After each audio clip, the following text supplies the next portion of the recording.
안녕하세요. 알토스비즈의 박한진입니다. 킥스타터 성공비 책.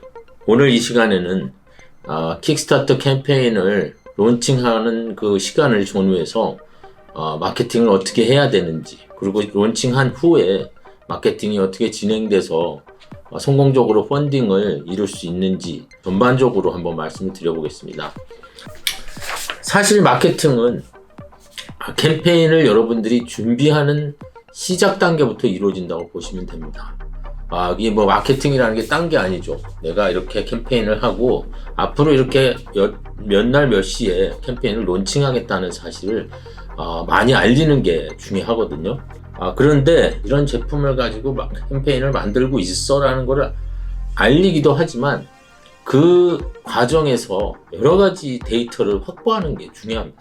뭐 단순히 좋아요 또는 뭐 이메일 주소 이런 것들을 확보를 하기는 하지만 그보다도 더 중요한 것은 이 캠페인 내용을 가지고 약간의 테스트를 해 나가는 겁니다. 광고에 대해서 여러 가지 피드백도 받을 수 있고요.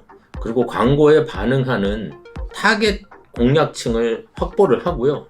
그리고 그 타겟 공략층의 성향이라든지 어떤 선호도 같은 것들을 조사하고 내 캠페인에 대해서 예를 들면 뭐 키워드라든지 어떤 뭐 타이틀이라든지 이런 거에 대해서 미묘하게 반응하는 것들을 다 조사를 해서 그걸 데이터화 시켜야 됩니다.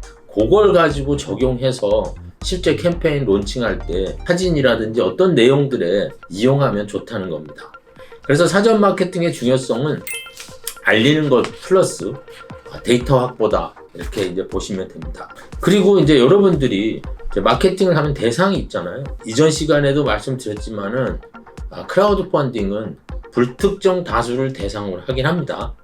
하지만 여기서 캠페인에 대해서 마케팅의 대상군은 사실 베커들입니다. 킥스타터가 거의 이제 10여 년 돼 가는데요. 10여 년 동안 베커들이 이제 모여들었겠죠.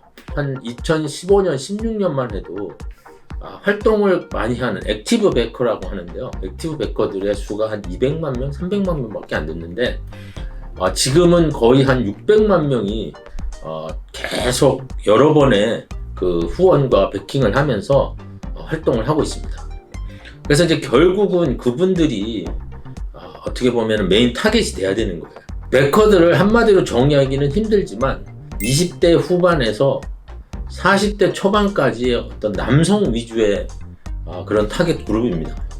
물론 이제 지역적으로는 미국이 많겠죠. 그거를 항상 염두에 주시고 마케팅에 나서야 됩니다. 초기에는 주변에 아는 분들이 많잖아요. 뭐 한국 분도 계시고 미국에도 많은 사람이 많거나 거래처라든지 모든 분들을 동원하는 게 중요합니다. 초기에는 그런 분들을 통해서 베킹이 좀 많이 일어나도록 해야 되는데 미국의 그 킥스타터를 대상으로 해서 333 법칙이라는 게 존재를 합니다. 그게 뭐냐면 33%는 아는 사람, 지인들이죠. 나를 직접적으로 아는 분들.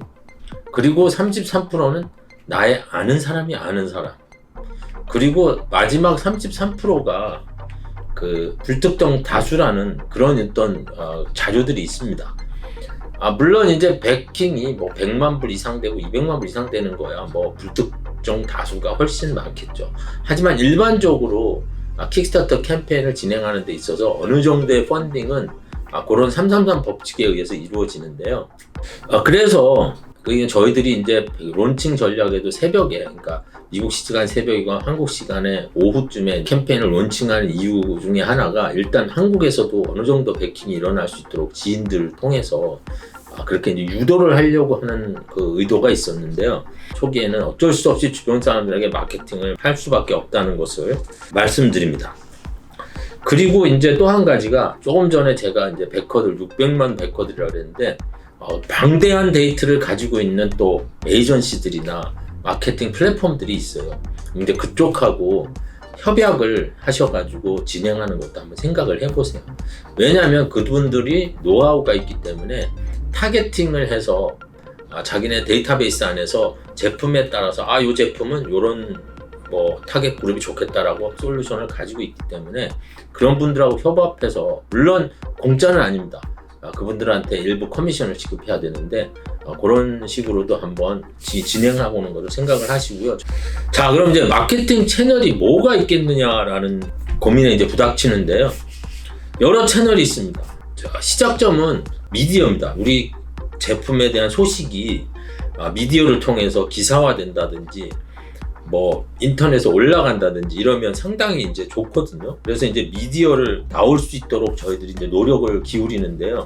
킥스타터의 경우 미디어는 소위 이제 테크 미디어 5대 미디어가 있습니다. 그 미디어가 이제 테크 크런치, 마샤블, 씨넷, 더 벌지, 그리고 이제 와이어드라는 이제 이 어떤 테크 미디어 매거진 같은 것들이 있는데, 여기 올라오면은 상당한 영향력이 있긴 있습니다.